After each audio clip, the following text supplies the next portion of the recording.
Sí, sí. Bueno, este es un corte del plano valvular. Aquí está la aorta, la que estamos viendo exactamente aquí. Esas son las valvas aórticas.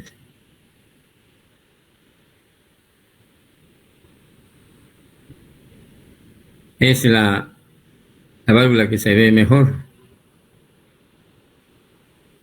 Bueno, de este lado, aquí serían las otras válvulas. Si la estamos viendo de atrás hacia adelante, sería izquierda. Esa sería la pulmonar, la que saca. Y aquí la tricúspide. Fíjense bien cómo está el movimiento de las valvas. Entonces, cuando llega un catéter, aquí es fácil meterla en los ósteos coronarios, derecho e izquierdo.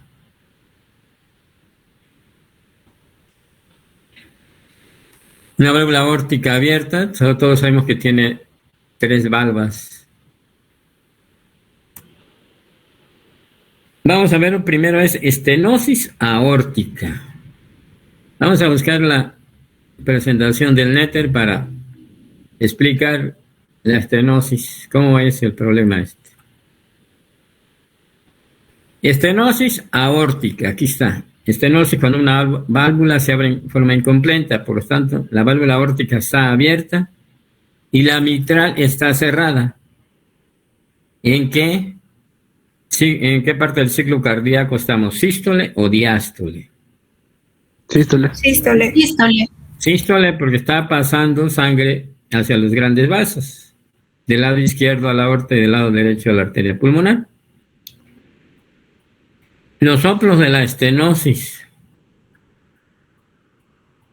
de la válvula aórtica y la pulmonar se llaman soplos eyectivos o de eyección, es decir, en el momento que la sangre sale hacia la aorta. Por eso se llaman soplos eyectivos o expulsivos. Solo hay 2 tipos, estenosis aórtica o estenosis pulmonar. Entonces, como hay un problema para la apertura completa de la válvula, va aumentando la presión dentro del ventrículo. Y si un ventrículo aumenta su presión, empieza a engrosar la pared ventricular. Entonces, crece mucho el músculo y disminuye la cavidad, lo que algunos autores llaman hipertrofia concéntrica, es decir, hacia adentro, no es hacia afuera.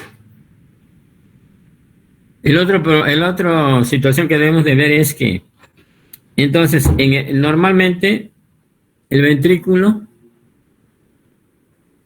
su presión es igual que la sistólica de la aorta, es decir, 120, y la sistólica, para poder expulsar la sangre del ventrículo, tiene que ser 120. Pero como hay un problema para la expulsión de la sangre y el músculo es mayor, se va aumentando la presión dentro de la cavidad y decimos que hay un gradiente transaórtico. Quiere decir que hay un aumento importante de la presión del ventrículo izquierdo en relación a la arteria, la aorta, ¿verdad? Hacia la aorta. Eso es lo fundamental saber. Entonces va a ser un soplo sistólico intenso o deyectivo, y si como es intenso se va a acompañar de frémito, es decir, va a producir vibraciones que se irradia, fíjense bien, ¿hacia dónde? Al hueco suprasternal y vasos del cuello. Entonces es clásico. Si encuentro un soplo sistólico en foco en segundo espacio intercostal del lado derecho, que se irradia al cuello, siempre auscultamos el lado derecho, pues es una estenosis aórtica. El diagnóstico es fácil. Causas, vamos a ver las causas. La estenosis aórtica, igual puede ser por fiebre, como secuelas de fiebre reumática, pero entonces vamos a tener ya sea estenosis o insuficiencia mitral o doble lesión mitral más aorta. Quiere decir, vamos a tener dos válvulas afectadas por la fiebre reumática, la mitral más la aorta. Cuando las dos están afectadas, decimos que es de tipo reumático. Tenemos obviamente congénitas, que puede ser una aorta bivalva o algún otro tipo de defecto. Puede haber un rodete arriba de la válvula o abajo de la válvula, que esto ya son cosas raras. Entonces, fíjense bien, 30 años en promedio o menos, habitualmente es congénita. Igual entre 20, 30, 40, 50 años y está la válvula mitral más la aorta, entonces decimos que es reumática. Mayores de 70 años, aunque esto no es 100% cierto, porque a veces vemos pacientes de 60 años y a veces hasta de 50 de tipo degenerativo, en aquellos pacientes diabéticos, hipertensos, que fuman, colesterol alto. Entonces no necesariamente la edad. Claro, después de 70 años es más frecuente, pero eso lo diagnosticamos entre 50 y 60 años de edad o más. ¿Por qué? Calcificación. Decimos que es de tipo degenerativo, es decir, por calcificación. Y la valvulopatía que cada vez está aumentando su incidencia. Aquí tenemos las congénitas. Las congénitas, fíjense bien, la más común es que sea bicúspide. En lugar de 3 normal, nada más tiene 2 cúspides. Pero las congénitas pueden tener, como dice acá, unicúspide y algunas otras alteraciones. Entonces ya dijimos que al abrirse la válvula se abre en forma incompleta y entonces el soplo es sistólico, que se irradia al hueco supraesternal y vasos del cuello. Esta es una aorta que aquí la vemos calcificada. Esta es una normal. Aquí está calcificada. Esta es la de origen reumático. Y la congénita, que puede ser bivalva de un otro tipo, aquí la vemos de este tipo. Claro, cuando llega a los 30 años se calcifica y se va a cerrar más. En un promedio, todos los problemas congénitos o de fiebre reumática, las válvulas se calcifican en promedio a los 30 años de edad, donde hay mayor cantidad de síntomas. En este caso, obviamente, que sea congénita y esta de origen reumático. La de tipo degenerativo, obviamente, será después de los 50 y predominantemente después de los 70 años de edad. Algo raro, ¿verdad? O cardiopatía congénita puede ser un rodete muscular arriba de la válvula, abajo de la válvula. Es congénito. Clasificación. Nos interesa cuando sea una estenosis aórtica grave o severa. Fíjense bien, la válvula aórtica tiene un diámetro aproximado de 3 centímetros cuadrados. Una superficie de 3 centímetros cuadrados. Cuando su área valvular es de 0.75 centímetros cuadrados, entonces decimos que es severa o crítica. O en los niños se calcula de otra manera, cuando es menor de 0.5 centímetros de superficie corporal. Ya dijimos que hay un gradiente transaórtico, quiere decir que a medida que se va cerrando la válvula, la presión del ventrículo izquierdo va siendo mayor para poder expulsar la sangre, y se llama gradiente transaórtico. Entre más presión tenga, quiere decir que la estenosis es mayor. Entonces, la sangre que llega al ventrículo izquierdo tarda más en expulsarse porque la válvula está estrecha.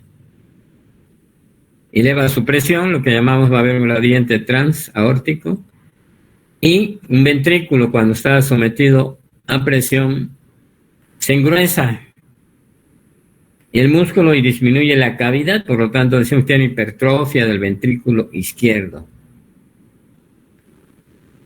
Lo que en la cardiología mexicana sería una hipertensión inapropiada. Pero lo más común es hablar de hipertrofia del ventrículo izquierdo cuando el grosor de la pared es muy gruesa y la cavidad disminuye. Si esta situación persiste, llega un momento dado que se empieza a dilatar y ya habrá cardiomegalia, antes no. Es decir, cuando hay cardiomegalia, pues ya habrá falla cardíaca y se puede complicar con falla cardíaca, hipertensión venocapilar pulmonar, etcétera. El cuadro clínico asintomático durante muchos años. Hay personas a veces de 60 años que no tienen síntomas y le diagnosticamos por un hallazgo en la exploración o en el electro que tiene estenosis aórtica. Y otros a veces sí van por síntomas. Con síntomas, fíjense bien, asintomática durante muchos años, pero cuando tiene síntomas progresa en poco tiempo y en poco tiempo desarrolla insuficiencia cardíaca congestiva venosa. Tríada clásica de estenosis aórtica y que ya vimos: angina, síncope y disnea. Estos datos están en relación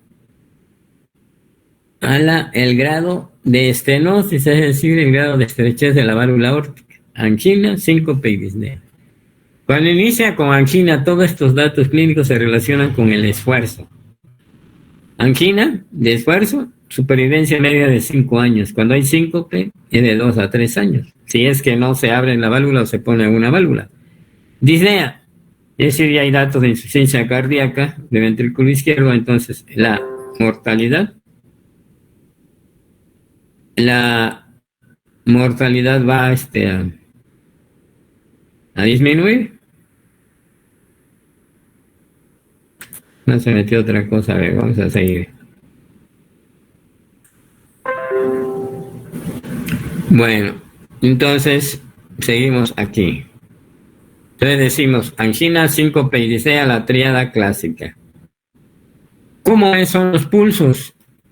El pulso, como hay mayor presión pero menor volumen, es decir, tarda más en expulsar todo el volumen, el pulso es parvus et tarda, es decir, de menor intensidad pero de duración mayor. ¿Cómo es el soplo? Es un soplo sistólico intenso, que algunos llaman soplo expulsivo o eyectivo. Cuando es clásico es romboidal intenso que se irradia al hueco suprasternal y vasos del cuello. Pero hay que tener en cuenta que también podemos encontrar en el ápex un soplo musical descrito por Gaya Bardán. Claro, si ya hay hipertrofia podemos encontrar galope 3R y cuando ya se dilata, pues galope 4. Perdón, si hay hipertrofia 4R y cuando hay falla cardíaca 3R. La estenosis grave produce desdoblamiento paradójico del segundo ruido pulmonar. Quiere decir que el segundo ruido pulmonar está desdoblado en expiración y único en inspiración. Entonces aquí podemos concluir: la estenosis aórtica es cuando la válvula se abre en forma incompleta. Por lo tanto, estamos en el momento de la sístole. Entonces el soplo es sistólico, intenso, rudo, que se irradia al hueco suprasternal y vaso del cuello. Primer ruido, soplo sistólico, intenso, rudo. Algunos llaman romboidal y otros le llaman increciendo, quiere decir que va aumentando, y decreciendo, es decir, que se incrementa y después disminuye, increciendo y decreciendo, o que aumenta y disminuye. O sea, la característica: ¿qué cavidades crecen? Se hipertrofia el ventrículo izquierdo porque el ventrículo está sometido a presión, aumenta el grosor de la pared y disminuye la cavidad. Es decir, algunos llaman hipertrofia concéntrica y la literatura mexicana la llama hipertrofia inapropiada. Bueno, datos clínicos. ¿Qué dijimos primero? Disnea. Angina. Angina es porque la hipertrofia del ventrículo izquierdo crece mucho el músculo, pero la circulación colateral no es suficiente y por eso cuando hace ejercicio puede haber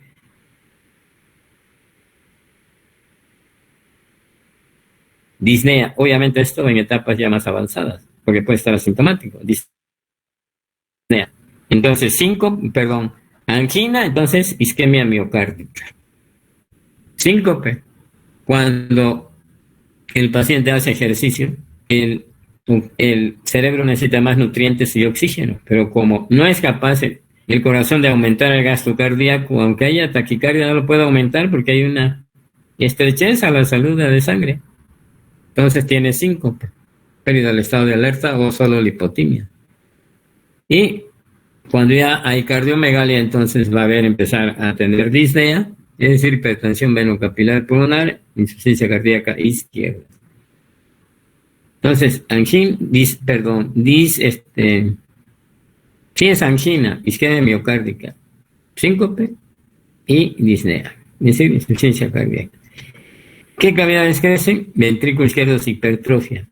Entonces, en el electro, cuando yo veo esta imagen clásica que ven ustedes aquí en B6, R alta, si onda T negativa de ramas asimétricas en B6, D1 y ABL, y a veces también en D2, D1, D2 y ABL. Es la misma imagen esta que esta. Es por la hipertrofia del ventrículo izquierdo. Aquí la estamos viendo desde B4. Lleva una hipertrofia del ventrículo izquierdo y si mi paciente es hipertenso, probablemente eso sea la causa. Pero de todas maneras voy a escucharle otra vez el corazón, auscultando con mucha atención el foco aórtico y después el estetoscopio en el cuello, a ver si el soplo se irradia. Si tuviera soplo y se irradia el cuello, es estenosis aórtica. Pero en el APEX también puede encontrar un sonido musical descrito por fenómeno de Gaya-Bardán. ¿A qué se debe esto? A la presión que está dentro del ventrículo que hace vibrar los velos de la valva de la aorta. Cuando no hay cardiomegalia, no sea complicado con falla cardíaca, el corazón es de tamaño normal, pero la aorta está desenrollada, es decir, más alta. ¿Por qué? La presión que sale, la sangre sale en una presión más alta hacia la aorta y entonces la empieza a dilatar. Por eso vamos a ver esto de aquí, más alto, que se llama aorta enlongada, quiere decir que se va, otro llama desenrollada, quiere decir que se va hacia arriba.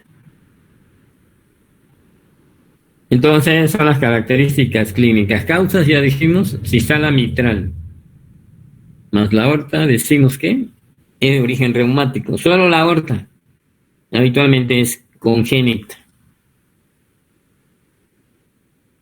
Puede ser, y la más alteración más común congénita es la aorta bivalva. Si mi paciente tiene diabético, hipertenso, colesterol, tiene más de 50 años y encuentro sobre todo 70 años o más, digo que es de tipo degenerativo si no tiene antecedentes previos de valvulopatía. En el electro entonces, ¿no? Crecen cavidades, primero ventrículo izquierdo y si se va complicando aurícula izquierda. Nuevamente una gran hipertrofia del ventrículo izquierdo, vean la imagen clásica B4, B5 y B6 de hipertrofia, que también observamos en D1, D2 y ABF. El tamaño del corazón es normal. Hemos dicho que la hipertrofia concéntrica, no hay cardiomegalia, cuando hay cardiomegalia es que ya tiene falla cardíaca. Y las personas de mayor edad, 70 años, queremos ver si existe o no calcificación de los anillos valvulares, no solo de la aorta o de la mitral. Decimos al radiólogo que no pedimos una radiografía de tórax, PA, con intensificador de imágenes. O la otra manera es si le quiere una radiografía de tórax para valorar calcificación valvular, si es que se me olvidó lo que se conoce como intensificador de imágenes. Esa realmente no es una estenosis aórtica. Hay cardiomegalia expresa del ventrículo izquierdo. Aquí se observa calcificación aórtica. Pero tiene que ser una radiografía con intensificación de imágenes o para valorar calcio a nivel valvular. Si no, no lo vamos a ver en una placa normal. Y esta es su imagen clásica de estenosis aórtica. Fíjense en el corazón. Realmente no hay cardiomegalia y el ventrículo está redondo. Pero la aorta está alta, es decir, enlongada, algunos llaman desenrollada. Y ahorita no se ve datos de hipertensión venocapilar pulmonar. El ventrículo izquierdo y este es derecho. Una estenosis aórtica con un grupo de eco que es el tridimensional, que habitualmente no se hace en forma ordinaria. Una válvula aórtica bicúspide ya calcificada. Y este es un eco clásico transtorácico. Aquí está la aorta bivalva. Nuevamente el plano valvular. Con el Doppler se puede calcular el grado de estenosis. Y el tratamiento, pues, es abrir la válvula. ¿Cuándo es conveniente abrirla? Si tienes un síntoma, ya es candidata a abrir la válvula. Hay dos opciones. Y sobre todo es tratamiento quirúrgico. ¿En qué consiste el tratamiento? Uno. Y el tratamiento es sintomático. La ligera vigilancia periódica. ¿Con qué se vigila? Con eco cada 6 meses o cada año de cuando apretada requiere tratamiento quirúrgico. Antes de que desarrolle insuficiencia cardíaca, porque si se empieza a dilatar el corazón, ya el problema es mayor y entonces puede fallecer en los siguientes 2 años. Tratamiento quirúrgico cuando es congénita en niños y siempre que sea severa, entonces hay una cirugía en donde se hace recambio, pero esto es cuando es severo. La válvula aórtica se quita y la válvula pulmonar se pone en la aorta.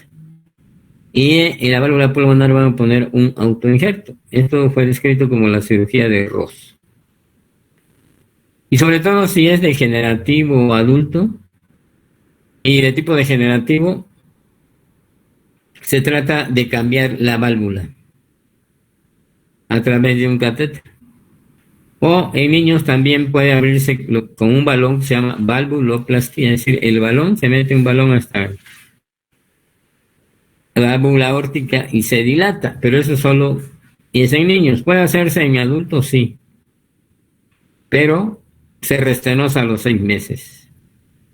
Entonces, el tratamiento es quirúrgico, cambio de la válvula. En el adulto, en los niños puede ser valvuloplastía o cirugía de Ross. La de tipo degenerativo, es decir, más de 60 años, hay una válvula que se conoce con el nombre de TAVI, Transaortic Valve. Quiere decir que por medio de catéteres ponen la válvula aórtica sin necesidad de tratamiento quirúrgico. Para eso lo que se tiene que hacer es, tienen que ver el video para que vean el tipo de válvula y cómo es la técnica, para ponérselo por curiosidad, más que todo para tener idea cómo es que se pone. Si ven en internet buscan TAVI y van a encontrar un montón de videos. Ahora vamos a, antes de hablar de insuficiencia aórtica, si tienen alguna duda, vamos a ver. ¿Alguna duda de estenosis aórtica? La valvulopatía que sí debemos de saber. Cada vez más frecuente y la podemos detectar ocasionalmente en la población general. Doc, ¿podría repetir los hallazgos electrocardiográficos de la estenosis aórtica, por favor? Hipertrofia del ventrículo izquierdo. Y la hipertrofia del ventrículo izquierdo se caracteriza por R altas en B5 o B6, pero solo te voy a decir una, B6, con T negativa de ramas asimétricas en B6 y S profunda en B1. Y la misma imagen puedes ver en D1, D2 a BF y a veces desde B4 a B5. Yo creo que lo más importante es detectarlo clínicamente y sospecharlo. Todas las personas, nosotros nuestra obligación es escuchar el corazón en todos nuestros pacientes. Y en este caso, gracias. Si llega por la tríada clásica, quiere decir que ya está complicada. Es angina, síncope y disnea.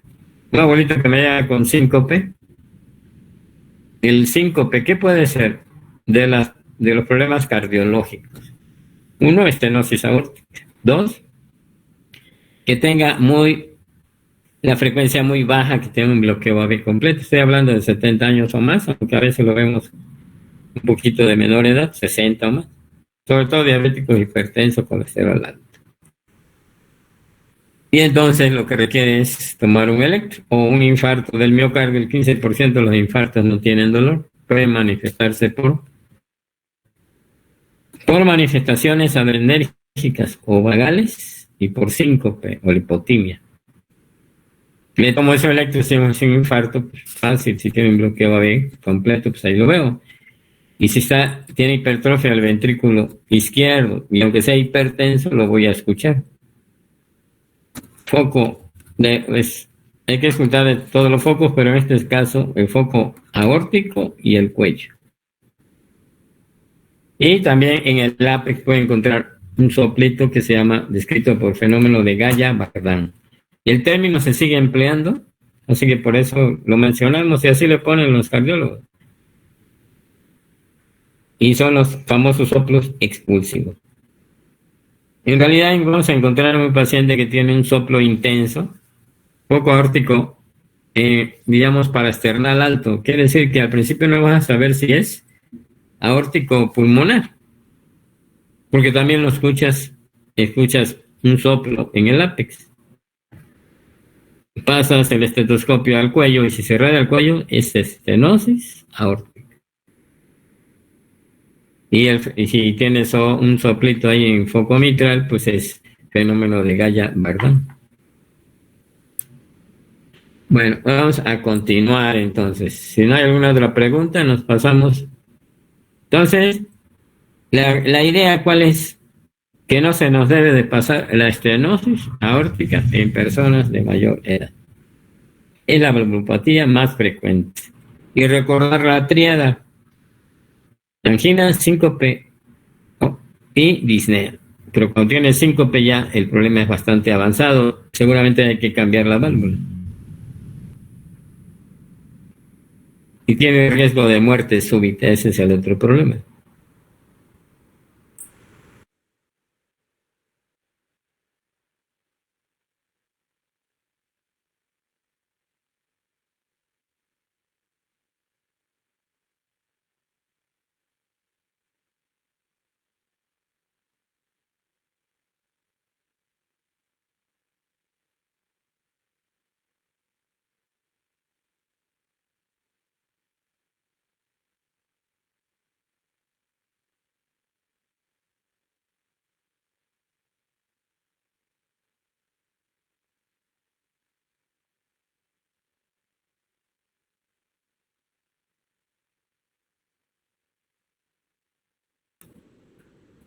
Ya regresamos. Le puse ahí donde no debía haberle tocado. La vamos a presentar nuevamente. Ahora, insuficiencia.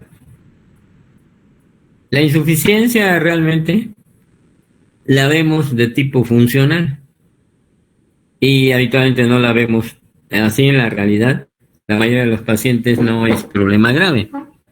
La estenosis aórtica, sí, debemos insistir mucho en la estenosis aórtica para que en todas las personas de 70 años o más no se nos pase el diagnóstico. Porque es la que puede pasarse desapercibida hasta que tiene síntomas importantes. Y la insuficiencia, habitualmente de tipo funcional. Ustedes van a decir si se ve la pantalla o no. Sí.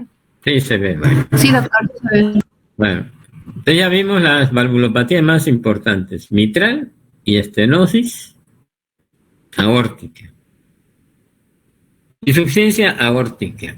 La insuficiencia aórtica, si esa insuficiencia es cuando una válvula se cierra, la válvula está cerrada y obviamente está abierta la mitral. ¿En qué momento del ciclo cardíaco estamos?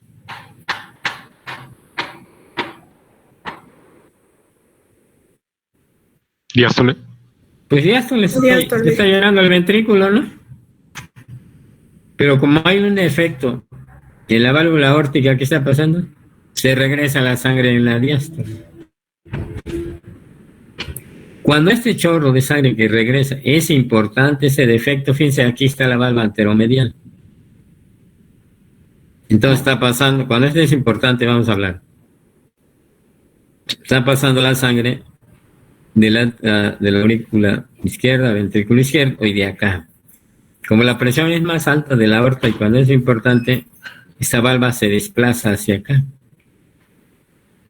Y se va a generar, aparte del soplo acá, un flujo turbulento. Que como se estrechara la válvula, pero es funcional porque el chorro este es el que la está empujando para acá. Hay un chorro acá y otro acá. Pero cuando es importante, obviamente la presión de la aorta es mayor. Es como si estuviera una estenosis, como si estuviera estrecha, y este flujo turbulento genera en el ápex un soplo diastólico que clásicamente se llama retumbo porque se parece a la estenosis mitral que fue descrito. Y ahorita vamos a ver la característica. Ahorita nada más vemos la fisiopatología. Entonces vamos a tener un soplo aquí, en foco aórtico, y otro foco y otro soplo en foco mitral, por esta válvula a estar sometida a doble flujo, pero va a ganar, si este es importante, la presión de la aorta la va a rechazar y se afloja un flujo turbulento. Bueno, insuficiencia. Entonces es lo que estamos viendo. Aquí tenemos la insuficiencia es cuando se cierra, pero queda un defecto. Por lo tanto, la sangre se regresa de la aorta. Estamos efectivamente en diástole. Las causas, nuevamente. Si está afectada la mitral más la aorta, digo que es de tipo reumático. Solo la aorta habitualmente es congénita o de tipo funcional. Es decir, algo que dilate el anillo de la válvula aórtica. Los traumas cerrados, pues si se llega a romper la válvula aórtica o mitral, el paciente entra en edema pulmonar agudo y es mortalidad muy alta.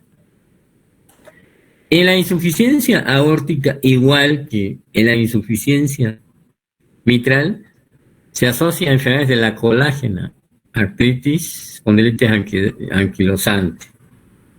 Algo que lo destruya por una endocarditis bacteriana.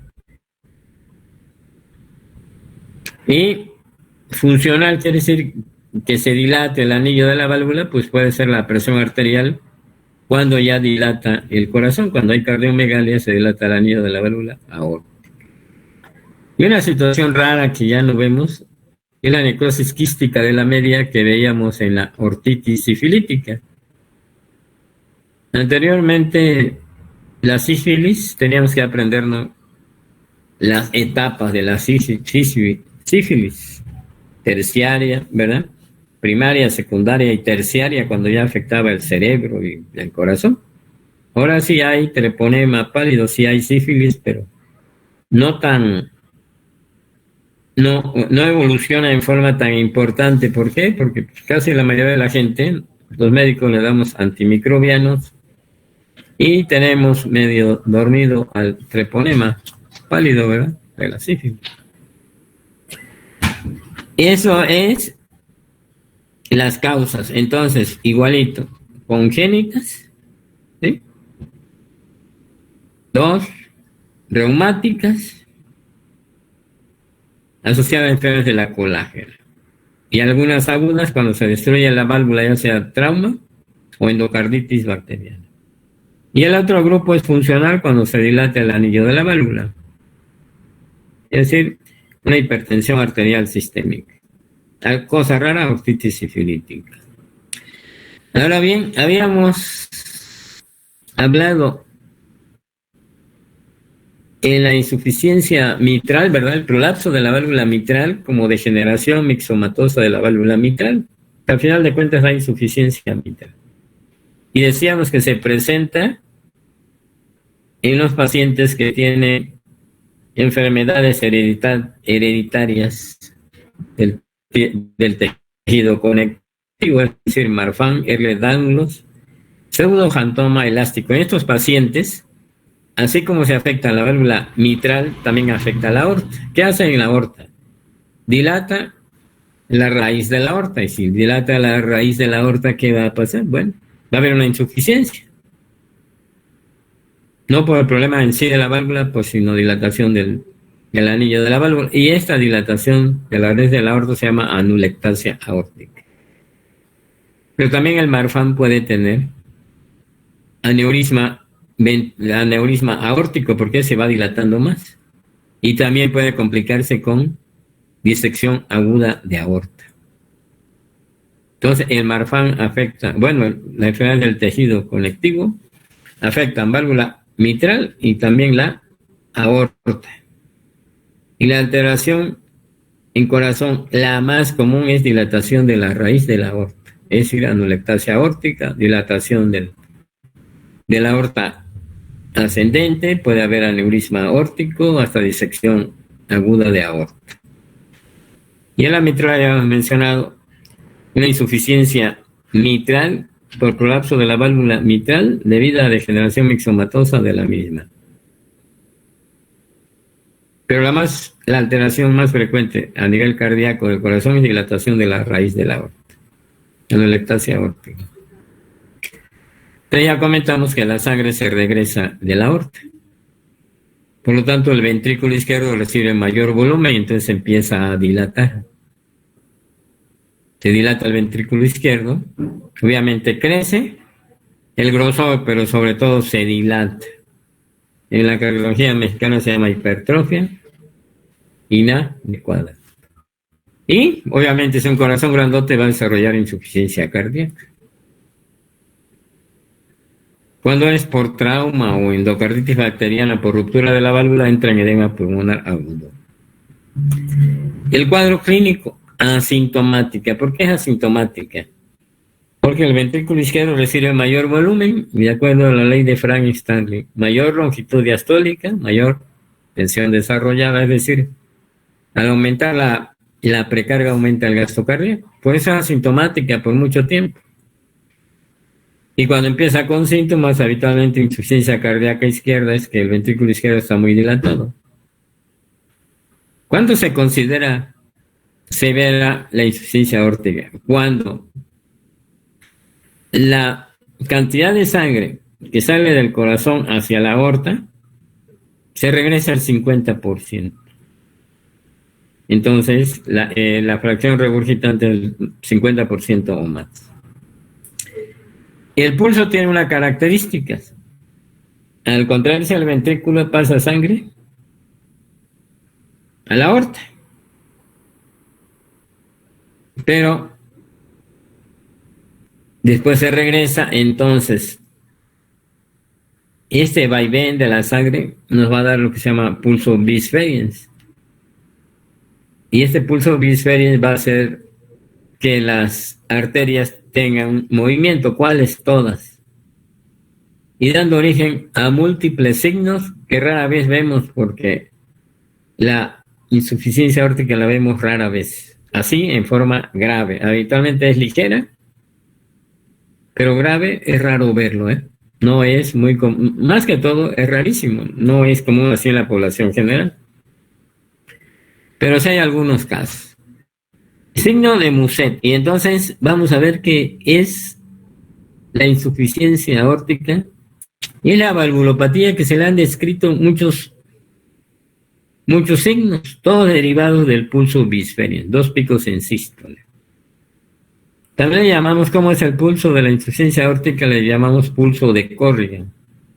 Corrigan, lo que vio que era muy observador a nivel del cuello, veía cómo las carótidas tenían ese movimiento y él llamó la danza carotidia. Signo de Muset, latido de la cabeza. Signo de Müller, vemos que la úvula se mueve como si estuviera latiendo. Los lechos subunguiales igual. Hasta ahí y lo vamos a dejar. Entonces, terminaremos con los datos clínicos de insuficiencia mitral, pero ya dijimos lo más importante. que es... No, todavía no hemos hablado. La próxima clase hablamos de insuficiencia mitral. Ahora, si en la plataforma pues, no puse TAVI, por eso lo pueden ustedes buscar en internet, ¿no? Buscan ahí videos TAVI, T-A-V-I, y van a encontrar un montón de videos de las válvulas que están poniendo. Esas válvulas que están poniendo en todos los lugares donde hacen cateterismo cardíaco. Aquí en Puebla la pone en el Hospital del Sur, obviamente en forma particular también, Seguro Social también, en México. O sea, es una válvula que se está empleando. Y el problema de esa válvula es costo. Se pone por medio de catéteres y todos los que se dedican al intervencionismo cardíaco la ponen. Pero el problema es el costo. Por medio de catéteres, sin una abuelita de 70 años poner una válvula sin abrir el corazón, pues es fabuloso. En relación, ya no tienen que cirugía cardíaca abierta. Entonces les encargo que vean eso si gustan y nos veremos la próxima. No, pero ya hoy es que jueves, ¿no? Entonces nos vamos a ver el lunes. Bueno, nos vemos el lunes. Hasta el lunes, doctor. Buen día. Hasta el lunes. Buen día. Gracias, Buenas doctor. tardes, doctor. Gracias. Gracias. Buenas tardes.